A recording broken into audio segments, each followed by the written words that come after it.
This was now being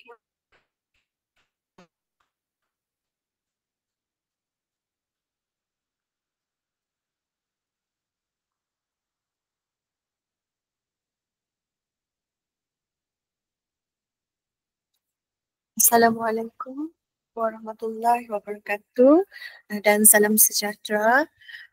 Selamat datang ke sesi perkongsian untuk template atau borang menulis refleksi menggunakan teknik 12 langkah edisi 2025. Kepada rakan-rakan yang baru join, selamat datang. Saya harap penerangan saya yang ringkas ini akan membantu anda untuk memahami bagaimana menggunakan borang ini. Kalau ada soalan boleh ajukan di ruangan Telegram, mungkin bukan sekarang tapi selepas menggunakan borang ini tiba-tiba ada soalan, jadi boleh type di Telegram dan insya-Allah saya akan jawab. Kalau saya tidak jawab pun jurulatih utama saya akan bantu untuk jawab. Kepada rakan-rakan alumni yang sudah biasa menggunakan borang ini, kalau anda masih simpan borang 2018, 2021, itu jangan guna lagi lah ya. Tapi siapa yang ada borang 2024, itu masih boleh guna sebab sebahagian daripada isi di dalam itu masih valid, masih relevan. Cuma dari segi layout tu sudah berubah. Jadi kalau masih mau simpan, masih mau guna boleh, tapi saya cadangkan untuk memudahkan kefahaman, lebih baik semuanya gunakan borang teknik 12 langkah edisi 2025 ini.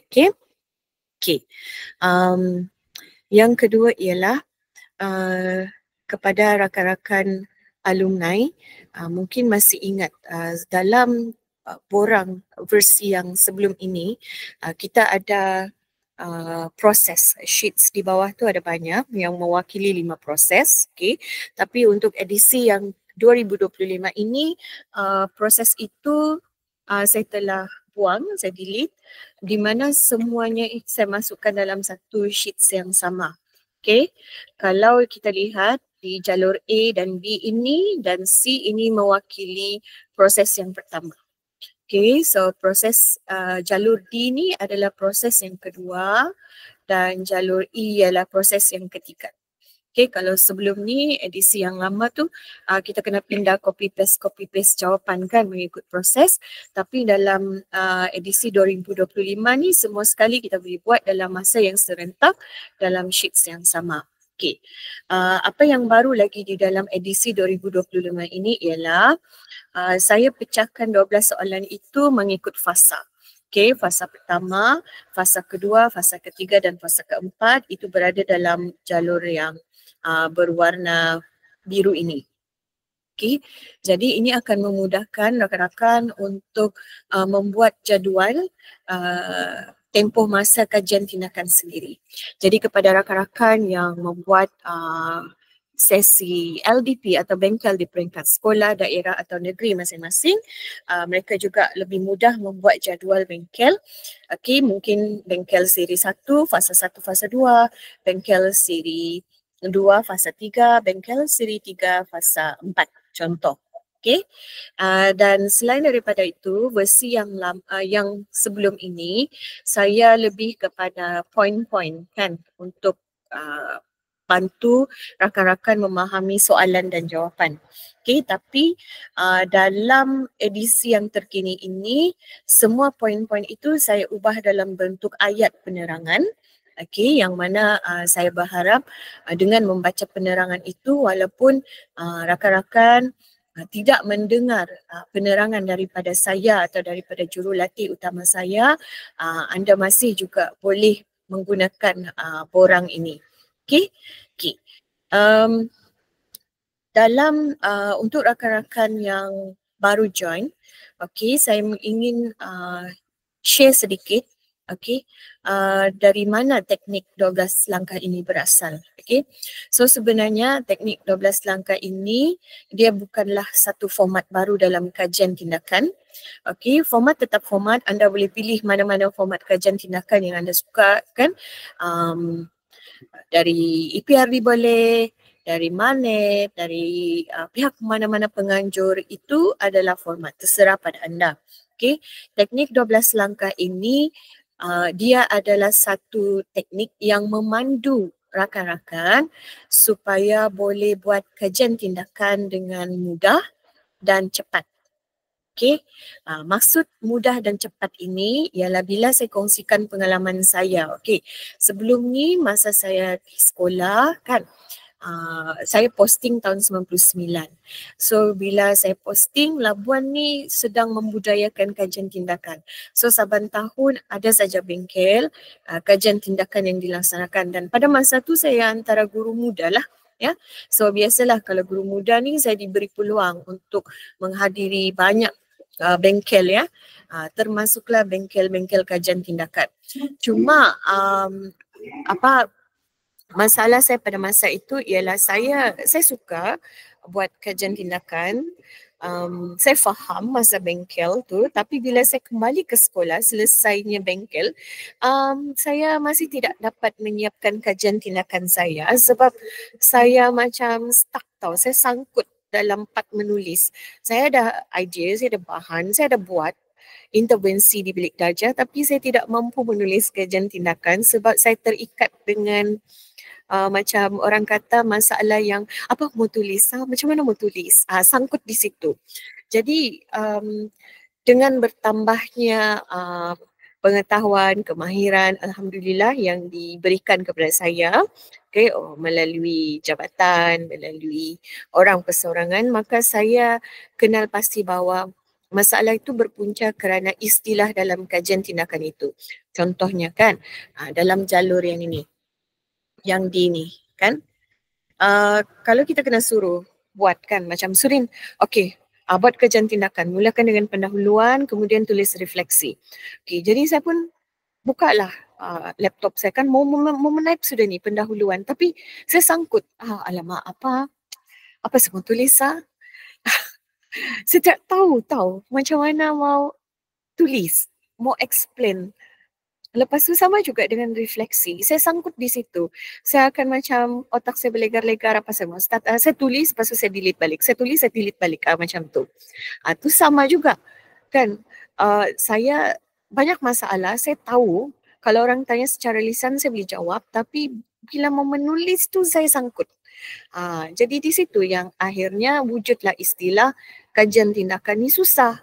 Ambil masa. Dia bukan ambil masa bukan sebab apa, sebab sangkut di situ. Okay. Jadi teknik 12 langkah ni dia saya buat untuk bantu saya supaya saya mudah menulis. Jadi istilah-istilah seperti pendahuluan, refleksi, fokus kajian tu kan saya ubah kepada soalan-soalan pertanyaan yang bersifat refleksi, sebab sesuai dengan tujuan kajian tindakan itu sendiri ialah mereflek amalan kita.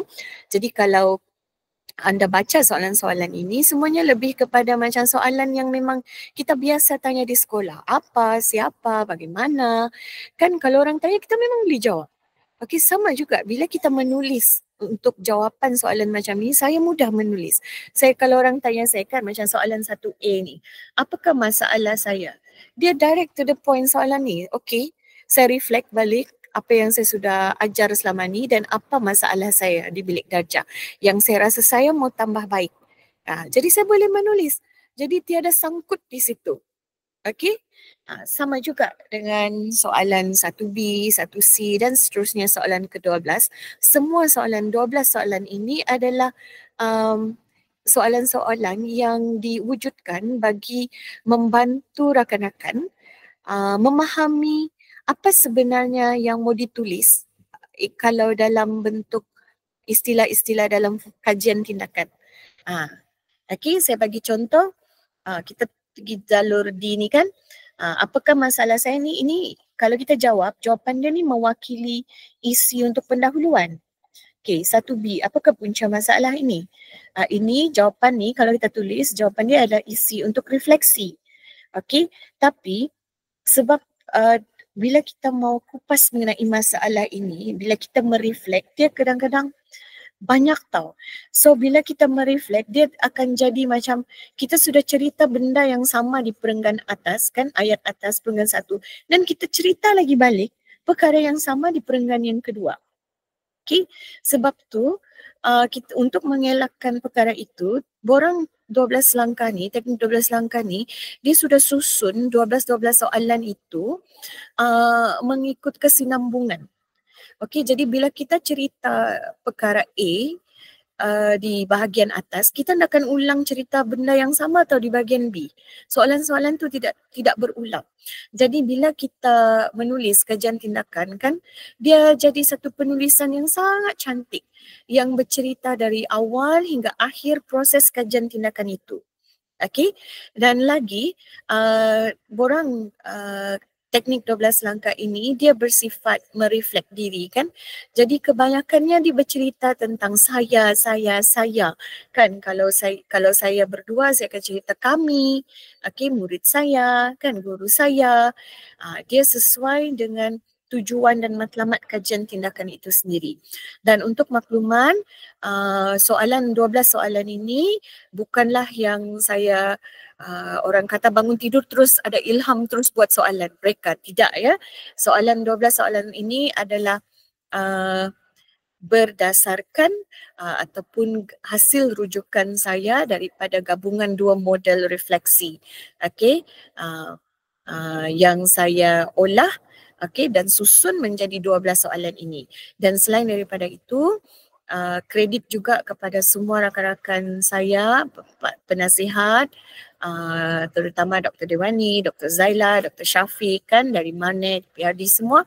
Sebab sebelum soalan-soalan ni kita kongsikan kepada rakan-rakan, soalan-soalan ni telah disemak dan telah dikomen, diberi pandangan untuk diperbaiki.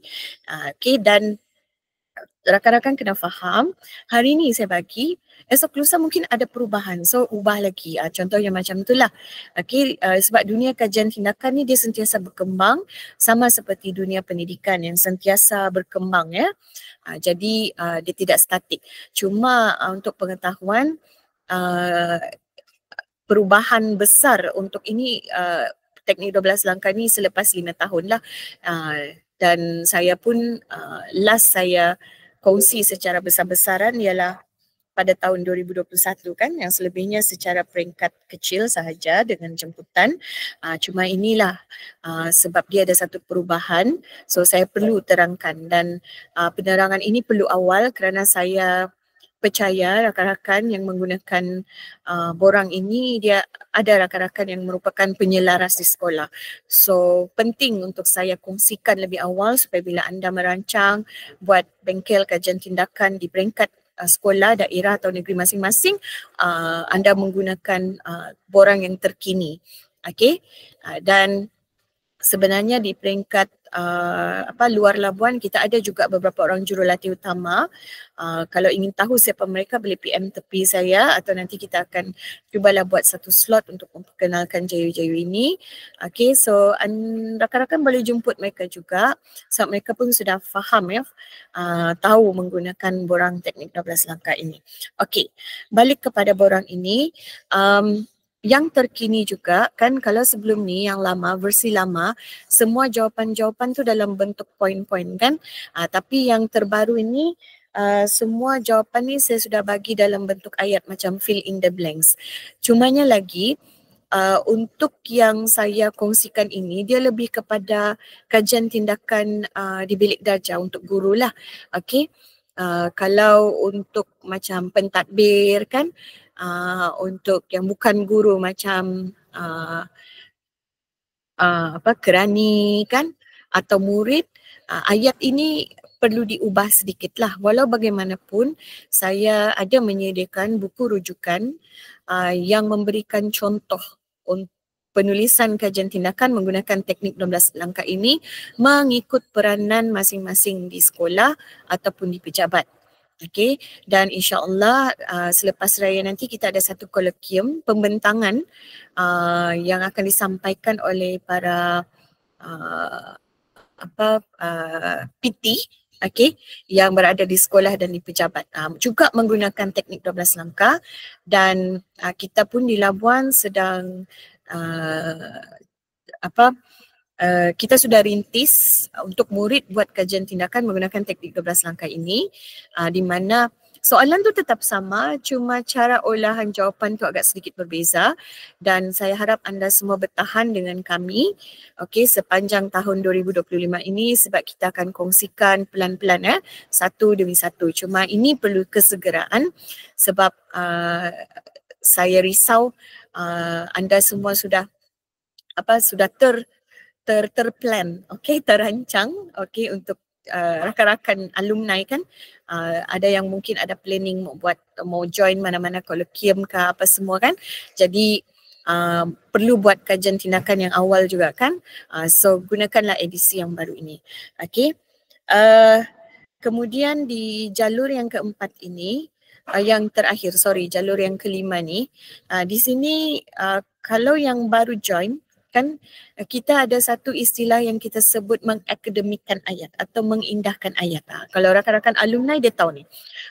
So ini adalah satu level yang tinggi lagi, di mana kalau sebelum ini anda membuat kajian tindakan menggunakan ayat-ayat yang normal, biasa, mereflect diri sendiri kan, tapi anda boleh upgrade lagi penulisan itu dengan cara mengindahkan ia atau mengakademikkan ia dengan memasukkan beberapa sumber yang menyokong apa yang anda tulis. Sumber ini seperti kajian tindakan lepas, artikel akademik, surat perkeliling, dasar, semualah yang relevan. So dia macam kalau anda di sekolah, anda ajar pelajar kan untuk menjawab soalan mengikut aras. So sama juga dengan kajian tindakan teknik 12 langkah ni. Kita ada satu proses yang kita namakan ialah proses pengembangan ayat. Kalau bagi yang pemula kan mungkin dia punya ayat untuk jawapan soalan-soalan ini dia lebih kepada fakta kan. Tapi kalau yang sudah ada pengalaman sedikit mungkin dia akan tambah fakta huraian contoh kan. So bagi yang sudah biasa, yang sudah memang biasa menulis, biasa menggunakan teknik ni, dia ada satu level dia lagi yang kita sebut dia mungkin membuat ayat itu dengan fakta, huraian, contoh, inference, contoh. So saya bagi contoh satu untuk soalan yang pertama ini, 1A. Apakah masalah saya? So yang warna merah ni, tulisan merah ni ialah panduan untuk guide kita apa sebenarnya yang dimaksudkan dengan soalan apakah masalah saya ni. Contoh di sini, cuba saya fikir semula tentang amalan yang saya dah laksanakan sebelum ini. Ada tak sebarang masalah yang timbul atau mungkin ada perkara yang saya rasa tak puas hati? Amalan yang saya maksudkan ini boleh jadi berkaitan dengan PDP, pengurusan, kepimpinan dan sebagainya lah. Jadi jawapan, contoh jawapan yang saya berikan ni, dia yang dot-dot tu untuk anda isilah. Tapi macam saya kata tadi, soalan ni tidak terikat. Dia boleh ubah, anda boleh ubah dan dia dalam bentuk Excel, anda boleh tambah baik ayat ini mengikut kesesuaian kajian anda sendiri. Jadi bila saya bagi contohnya, bila saya berfikir semula tentang amalan pengajaran saya di dalam bilik darjah, saya perasan ada beberapa cabaran yang saya hadapi.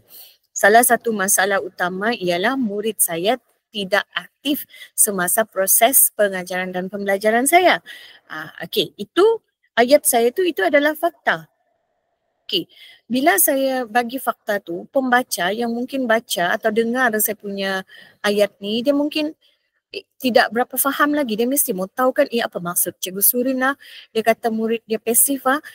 Saya pun huraikan ayat tersebut dengan ayat bermula dengan saya mendapati bahawa murid-murid saya bila saya tanya, bila saya kemukakan soalan secara umum, tidak ada yang mengangkat tangan untuk mahu menjawab soalan saya. Contoh. Itu saya sudah masuk huraian, fakta huraian. Dan untuk jelaskan lagi, saya bagi lagi contoh. Kan, walaupun saya telah mencuba beberapa kaedah seperti melaksanakan permainan murid semua berdiri, siapa dapat jawab akan duduk, contoh ataupun sekian-sekian. Namun sesi pembelajaran saya, pengajaran dan pembelajaran saya masih lagi pasif. Okay. Selain itu, saya juga perasan bahawa murid saya ni sekian-sekian-sekian. Okay. Kemudian, daripada ayat ini, tuan-tuan dan puan-puan, rakan-rakan boleh terus pergi ke jalur yang E untuk mengakademikan ayat yang saya tulis tadi. Saya boleh masukkan sumber yang relevan dengan apa yang saya cakap tadi.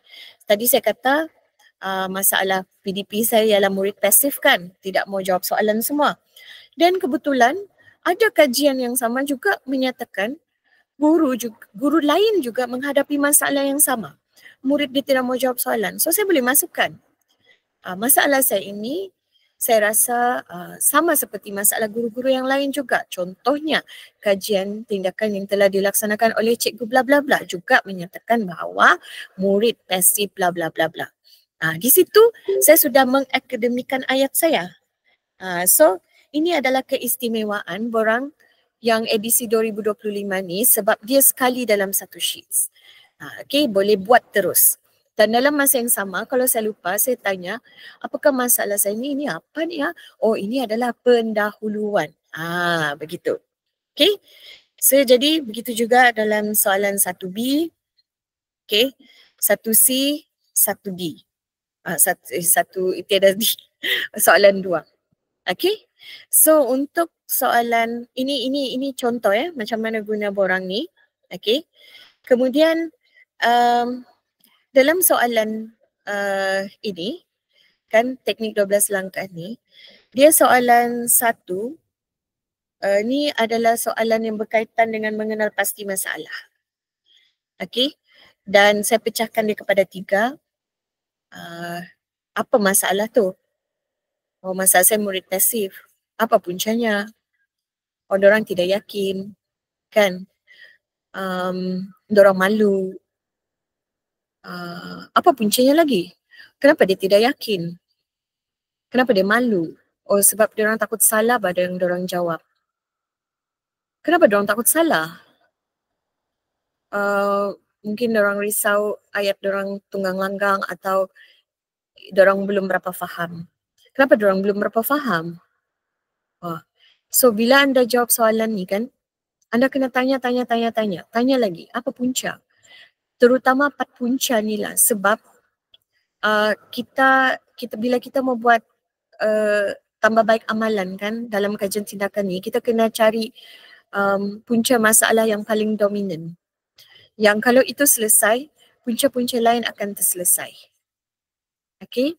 Dan cara untuk mendapatkan punca yang dominan ni ialah rakan-rakan kena senaraikanlah semua punca tersebut dan cuba cari di mana yang di bawah kawalan kita yang kita boleh tambah baik. Okay? Dan dia itulah punca asas. Okay. Kemudian bila kita sudah tahu punca tu, of course kita mesti ada evidence, bukti. Macam mana kita tahu benda tu bermasalah kan? So banyak dokumen yang bantu kita untuk bagi bukti melalui pemerhatian kita, melalui analisis kerja murid kan? Semua tu kita kena tunjukkan lah. Okay, so ini soalan 1. Dan bila kita sudah siap menulis jawapan ni semua, so isi itu kita akan masukkan nanti dalam penulisan kajian tindakan untuk tajuk pendahuluan. Kemudian jawapan untuk 1B, 1C dia akan masuk dalam tajuk bahagian refleksi. Nanti kita pecahkan lagi. Kalau banyak yang kita tulis tu, kita pecahkan dia kepada 2 perenggan. Tapi kalau kita tulis macam mungkin 3 ayat di 1B, 3 ayat di 1C. So kita gabungkan 2 jawapan itu untuk masuk dalam perenggan yang sama untuk bahagian yang sama iaitu refleksi. Okey.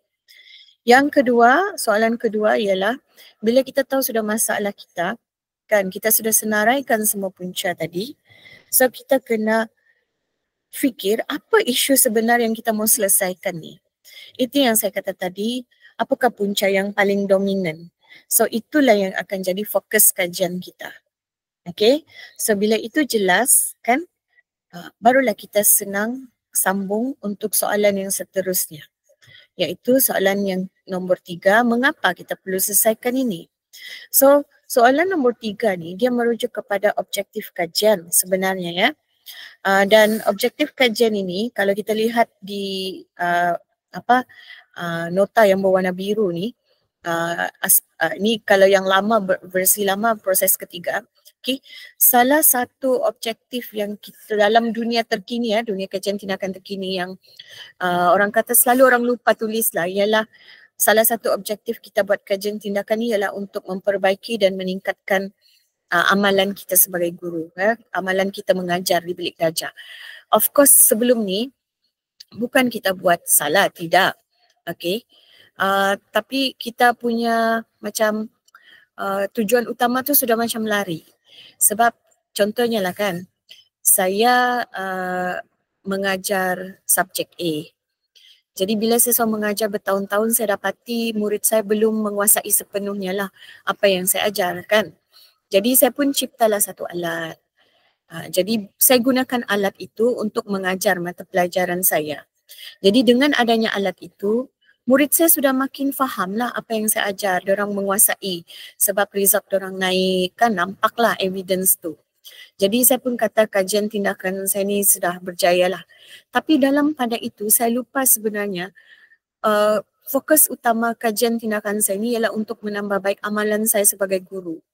Kan saya cuma explain tentang apa yang murid saya dapat melalui proses kajian tindakan ni. Sedangkan saya seharusnya tulis, kan sebaiknya lah tulis sebagai guru, saya mau tambah baik amalan saya mengajar mata pelajaran A. Kalau sebelum ni saya mengajar, saya hanya menggunakan kaedah penerangan saja tanpa ada alat bantu. Jadi saya dapati murid saya tidak faham apa yang saya ajar.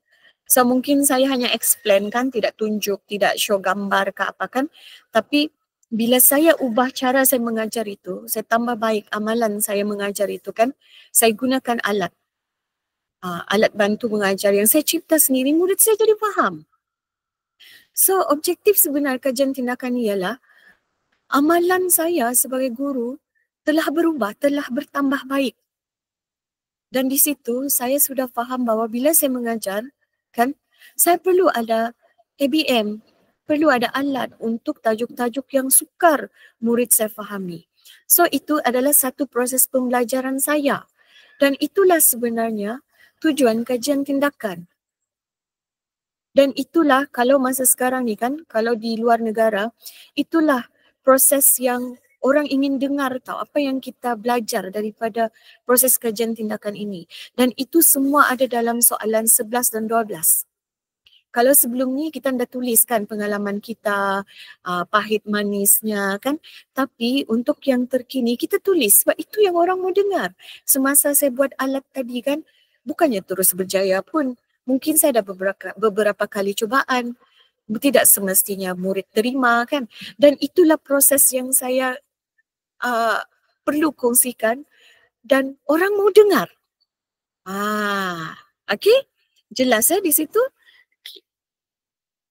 Kemudian selepas kita tahu sudah apa kita punya matlamat dan kita pergilah siapa yang bermasalah ni, siapa kita punya fokus selain dari diri kita sendiri. Kan? Okay. Habis fasa 1, kita pergi ke fasa 2 iaitu fasa merancang dan melaksanakan intervensi. Okay. Merancang dan melaksanakan intervensi ni kan dia ini kita punya idea masing-masing tau. Sebab kita yang mengajar, kita yang tahu apa yang kita mau ubah kan.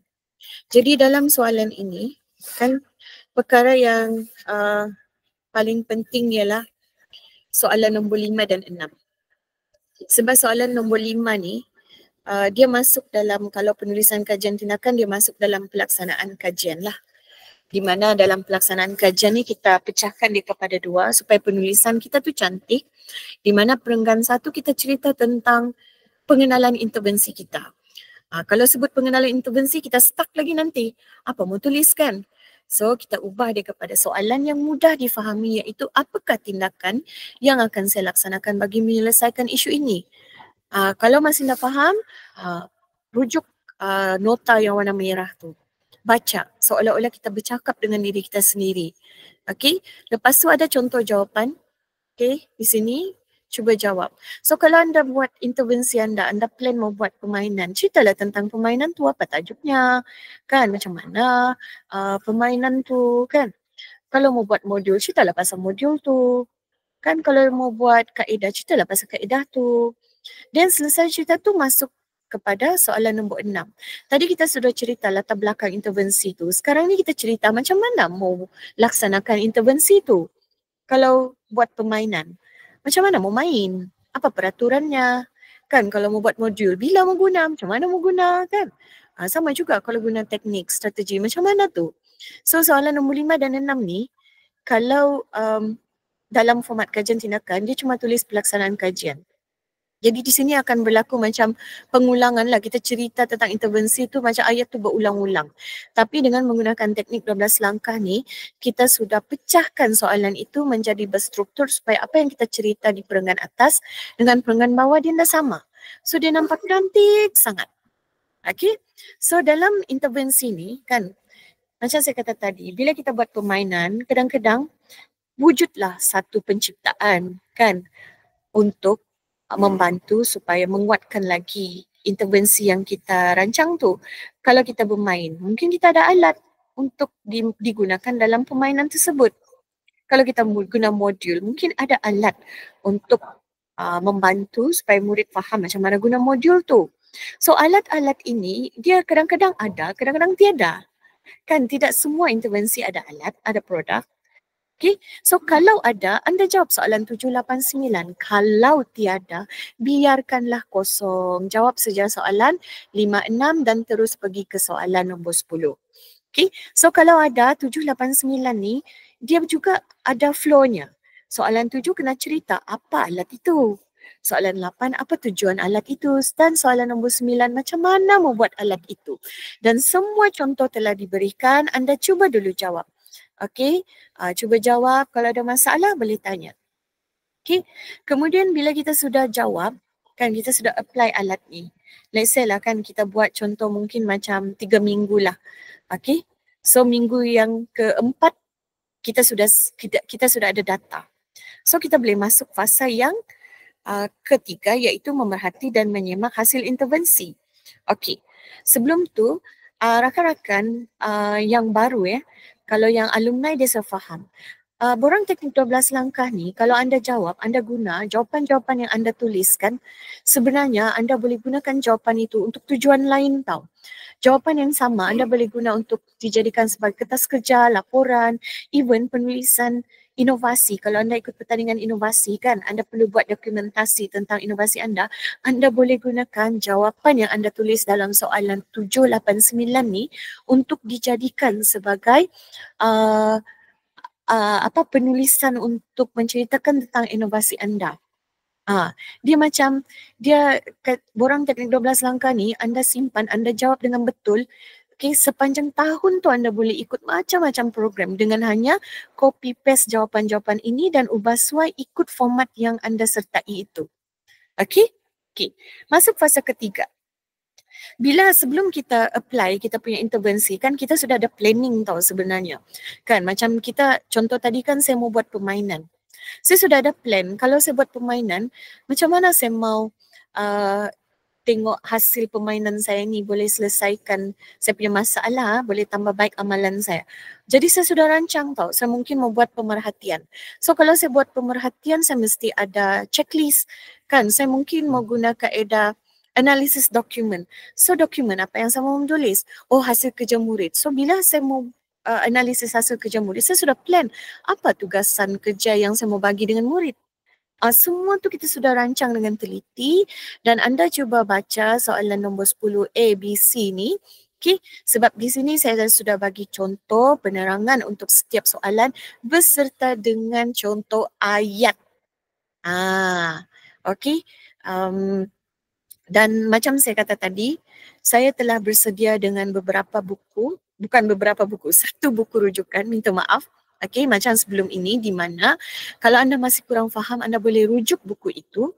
Di dalam buku itu saya sediakan sampel untuk semua jawatan di sekolah. Contoh maksud saya tu ialah macam kalau guru ada sampel penulisan kajian tindakan untuk guru di PDP dia di bilik darjah. Kalau pentadbir ada, guru disiplin ada, kaunselor ada, semua ada. Ada jadi komplit sebab kadang-kadang kita ni kan guru ni pengguna lah rakan-rakan saya yang saya kasihi, walaupun saya sudah sediakan borang teknik 12 langkah ni yang mana pada saya seharusnya anda sudah boleh buat kajian tindakan dengan mudah, tapi tetap juga ada rakan-rakan yang saya kasihi ni mau juga contoh. Dan saya tidak boleh memberikan semua sekali komplit dalam setiap ceramah saya untuk semua contoh sebab audiens kita ni mungkin terdiri daripada pelbagai latar belakang. Dia mungkin guru kelas, guru mata pelajaran kan, selain guru mengajar mata pelajaran, dia juga guru kelas, guru disiplin. So dia ada beberapa jawatan. So saya tak boleh terangkan semua sekaligus, okay, tapi saya terangkan dia melalui buku. Cuma saya belum siap sepenuhnya kerana saya ingin mendapatkan feedback daripada rakan-rakan apa lagi yang you mau contoh. Barulah saya akan kongsikan buku itu dan anda boleh dapatkan buku itu sekali sebab kalau rakan-rakan alumni ni dia sudah faham. Bila saya terbitkan satu buku, dia tiada pengulangan tau. Dia tiada repeat. Kalau satu buku lah dan saya suka buku itu kalau anda beli, anda mesti guna. Saya tak suka, yang rakan alumni dia faham. Saya tak suka kalau anda dapat buku itu anda simpan. Dia tidak erti. Saya mau anda guna satu buku yang anda boleh rujuk dalam tempoh 5 tahun sebelum mungkin kita berubah lagi. Okay? Jadi dalam 10 soalan 10 A, B, C ni dia lebih kepada mengutip data, menganalisis data dan menginterpretasikan data. Okay. Seterusnya bila itu selesai kita pergi ke fasa yang keempat. Ini fasa yang penting yang saya kata tadi, inilah yang pada zaman ini inilah yang orang mau dengar.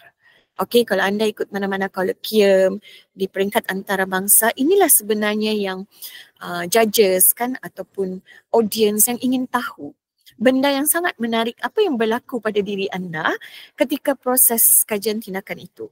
Jadi sama juga macam saya kata tadi, saya jelaskan lagi sekali, semua soalan-soalan ini saya sudah susun dia mengikut peringkat. Anda lihatlah, okey, soalan nombor 11 ni dia lebih kepada dapatan kajian, okey, dan susunan itu mengikut kepentingannya, okey, penceritaannya. Dalam borang teknik 12 langkah ni jangan lompat-lompat jawab soalan, okey, jawab ikut nombor soalan.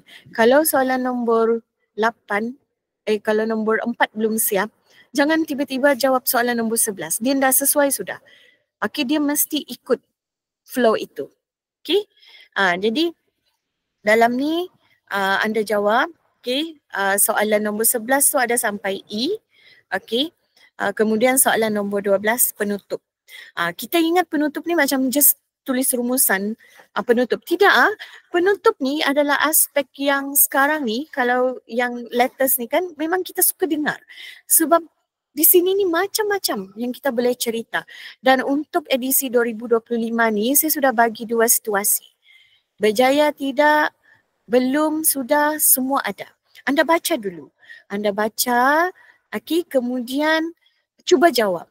Cuba jawab soalan dan tanya soalan pada saya di Telegram dan insya-Allah saya akan jawab.